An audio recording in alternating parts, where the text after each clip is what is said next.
ஒரு இடம் விடாம தோட்டம் இறக்குடா. 10 வருஷம் வெட்டிச்சு செதறணும்.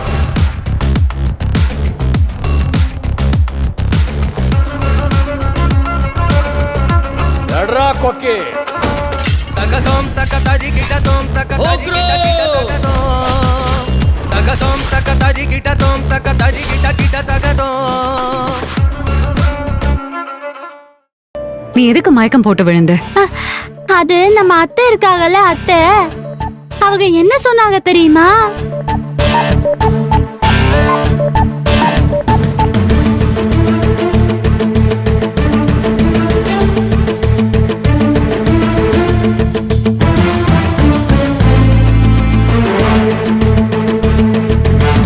இந்த கிரிஜாவை போனா போதேன்னு விட்டு வச்சா சும்மாவே இருக்க மாட்டேங்கிறாளே.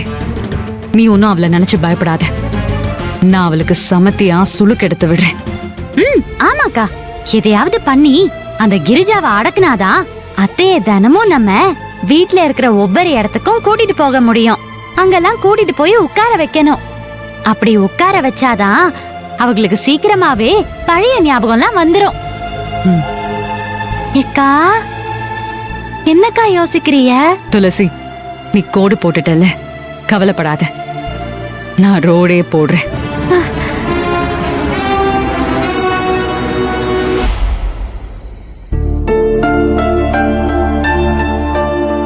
அம்மா தூங்குறாங்களா?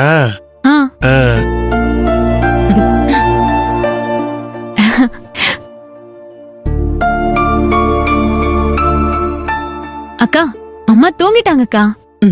சரி. ஈசு, இன்னைக்கு நடந்ததெல்லாம் வச்சு யோசிச்சு பார்க்கும்போது உனக்கு என்ன தோணுது?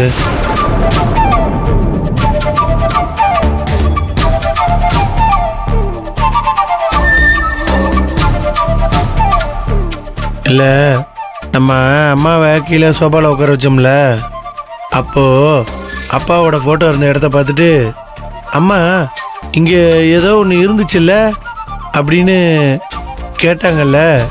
ஆனா எனக்கு அது என்னன்னு ஞாபகத்துல வரலன்னு வேற சொன்னாங்கல்ல. ஆமா சின்னையா. அதை வச்சு பாக்குறப்போ அம்மாவுக்கு ஏதோ பழைய ஞாபகங்கள்லாம் அப்பப்போ வந்துட்டு போதுன்னு எனக்கு தோணுது. சின்னையா சொல்றதுதான் துளசியும் சொன்னா. இதை யோசிச்சு பார்க்க வேண்டிய விஷயம்தான். ஈசு, என்ன நீ எதுவுமே சொல்ல மாட்ற? ஆமா சின்னையா, எனக்கும் இப்ப அந்த நம்பிக்கை அதிகமா இருக்கு. அம்மாவை கீழே கூட்டிட்டு போனது கூட எனக்கு ஒரு வகையில சந்தோஷம்தான். இன்னொரு பக்கம் அந்த கிரிஜா பேசினதை நினைக்கும் போதுதான் அப்படியே எனக்கு ஆத்திரமா வருது. சோஃபால அம்மா உட்கார்ந்ததுக்கு என்ன பேச்சு பேசினாங்க பாத்தியா? ஆமா, நீ தான் அதை கேட்டுக்கிட்டே இருந்த. ஆமா ஈசு, எப்பயுமே கிரிஜா ஒரு வார்த்தை பேசுறேன்னு வந்தாலே அவளை பேச விட மாட்டேன். நீ இன்னைக்கு என்னடானா கிரிஜா அவ்வளவு பேசும்போது நீ ஒரு வார்த்தை கூட பேசாமே இருந்திய.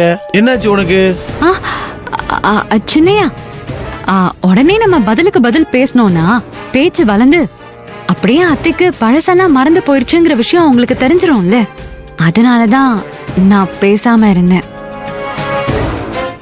அது மட்டும் இல்ல சின்னையா, எனக்கு அப்படியே மயக்கம் வேற வந்துருச்சா. என்னால அந்த டைம்ல ஒண்ணுமே பேசவே முடியல. நீங்க எல்லாரும் சேர்ந்து என்ன மேல கூட்டிட்டு வந்துட்டீங்க. நீங்க மட்டும் கூட்டிட்டு வரல, அவங்கள நான் ஒரு வழி பண்ணிருப்பேன். இப்போ ஒன்னும் கெட்ட போல சின்னையா. அப்புறமா நான் அவங்கள பாத்துக்கிறேன். இன்னைக்கு அவ பேசின பேச்சுக்கு அவளுக்கு பதிலடி இருக்கு. அப்படின்னா சரி. அபிமா, நீ இங்கே அத்தை கூட இரு. பூமையில அக்கா, நான் கீழே படுத்துக்கிறேன்க்கா. சரி சின்னையா, நம்ம போலாம். பூமையில கதவை சாத்திக்கங்க. அம்மாவை பத்திரமா பாத்துக்கங்க. சரிங்கய்யா.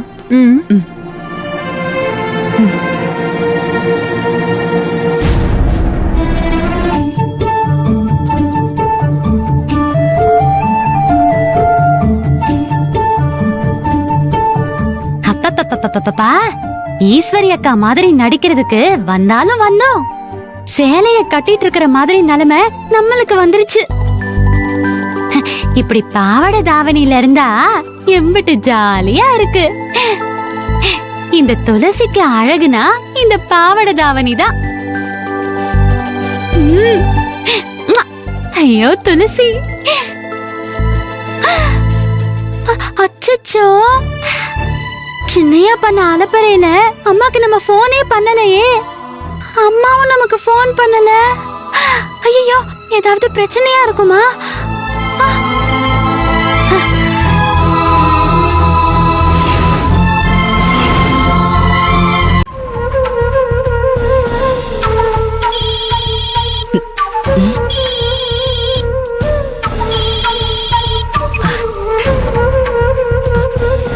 துளசி, எம்மா, ஈஸ்வரி அக்கா கூட இருந்ததுனால என்னையால உனக்கு போனே பண்ண முடியலம்மா. ஆமா, நான் பிஸியா இருந்தேன். நீ ஏமா போன் பண்ணல? பஞ்சாயத்தும் மலமாடும் வந்து ஏதாவது பிரச்சனை பண்ணாங்களா? துளசி கிட்ட மருதமுத்து வந்து மிரட்டிட்டு போனதை சொன்னா பயந்துருவா. அதனால உண்மையை மறைச்சு பொய்ய சொல்லிட வேண்டியதுதான். அதெல்லாம் ஒண்ணும் இல்ல துளசி. தலைவரும் அவர் பையனும் நம்ம வீட்டு பக்கமே வரல. நான் தான் போனை மறந்து வச்சுட்டு வயக்காட்டுக்கு போயிட்டேன். அதாண்டி உன்னை கூப்பிட முடியல. எம்மா, உண்மைய சொன்னா நான் பயந்து போயிடுவேன்னு சொல்லி பொய் சொல்லுதியா? சேச்சா, நான் எதுக்குடி உன்கிட்ட பொய் சொல்ல போறேன்? அப்பனா உண்மைய சொல்ல. நீ அவங்க ஏதாவது வந்து மிரட்டினாங்களாமா? எம்மா சொல்லுமா. அவங்க வந்து மிரட்டெல்லாம் ஒண்ணும் இல்ல துளசி. 2 நாளா உன்னை காணுமே தெருவுல எங்கேயும். அதான் மருதமுத்து உன்னை பாக்குறதுக்காக வீட்டுக்கு வந்தான், அவ்வளவுதான்.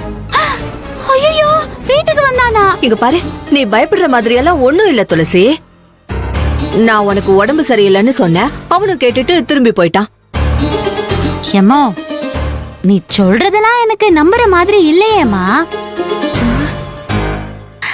பொய் சொல்லுதியோ? விடியட்டும், நான் நேரா கிளம்பி அங்க வந்துடுதேன். என்னையால நீ கஷ்டப்பட்டதெல்லாம் போதும்மா. ஏய் ஏய், என்னடி பேசுற நீ? புரியாம பேசாத துளசி. இப்பதான் நீ ஒரு பாதுகாப்பான இடத்துல இருக்க. இத பாரு, ஈஸ்வரி மேடம் உன் கூட இருக்கிறது எவ்வளவு பெரிய பலம்னு உனக்கு தெரியுதா? எனக்கு தெரியுதுமா. ஆனாலும்மா, இத பாரு, இந்த ஆனா ஆவனாலாம் சொல்லிக்கிட்டு இருக்காத. இப்போதைக்கு நீ இங்க வரவே வேணாம்.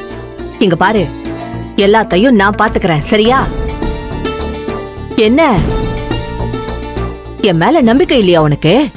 எம்மா, நீ நல்லா தைரியமா பேசுத.